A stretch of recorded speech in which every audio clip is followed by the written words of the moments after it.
All right, so let's pick it up here and wrap up this PowerPoint. So, the Messiah. We're jumping ahead now to talk about Jesus. King David, as we know, is 1,000 years before Jesus. So, we're going to compare David to Jesus, or the Messiah, the anointed one. So, it says here the Messiah to come through David's descendants. So, here we have two different kinds of crowns, and I'll show you why, or I'll explain to you why I have two different crowns here.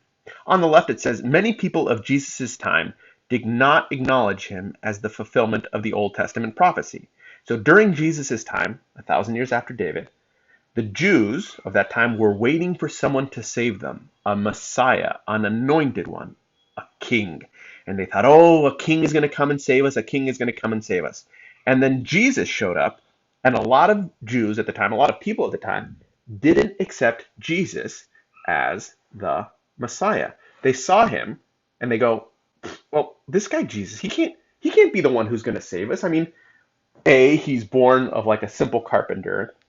He's poor, he's humble, he's not a warrior, he's not a king, and he eventually dies on a cross in a really kind of horrific and humiliating way. And they go, how can this guy be the king we've been waiting for? How can this guy be the military conqueror, the hero, the kind of almost judge-like person we were waiting for when he lived in such a simple way and died in such a non-violent way? How can he be the king?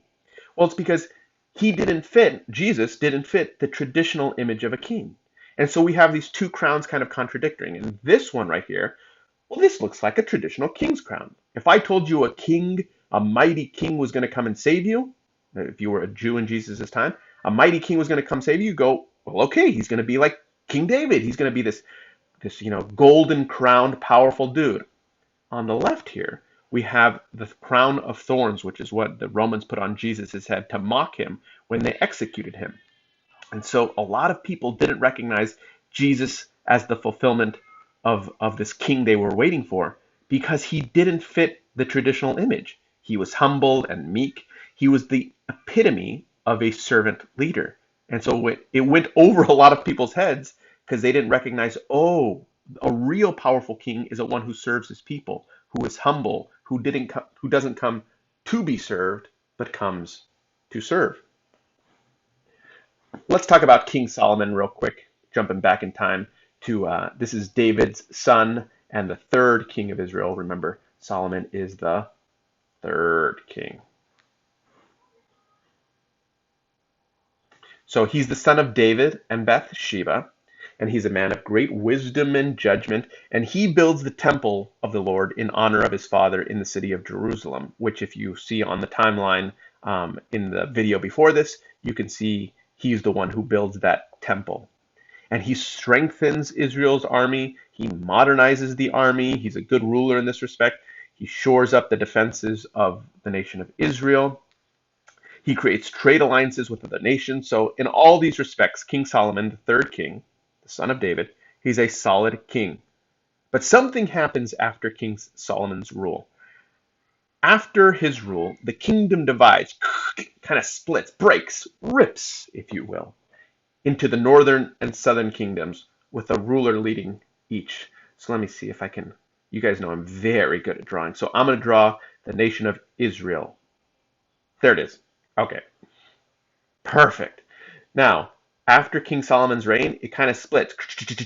It breaks down the middle, and so we have the northern kingdom in the north and the southern kingdom in the south. This is not a great thing to have your kingdom break in half, but that's indeed what happens. So, a couple questions to leave you with to ponder during your time in quarantine. As you've read about King Saul and David and Solomon in your articles, and you've listened to this lecture, and you've taken your notes, and you've read scripture, you have to think, what do Saul, David, and Solomon have in common? And what meaning could the Israelites who were in exile find in the stories of the kings? So, these were old stories for the Israelites. Once the era of the kings is long gone, what benefit, what meaning could the Israelites find in reading these stories about the kings? Once again, we have our timeline here just so you can take a look at this if you want to screenshot it. On the top, you've got human history, and on the bottom, you've got biblical history. So you can see how kind of those two things compared to each other. And just our questions again. And I will see you in the Google Meet. Hopefully you come and join us. If you got any questions, you can email me. You can shoot me a message on Schoology. I'm easy to find, so stay participatory, stay involved, stay connected to your classmates, and I will see you all hopefully very, very soon.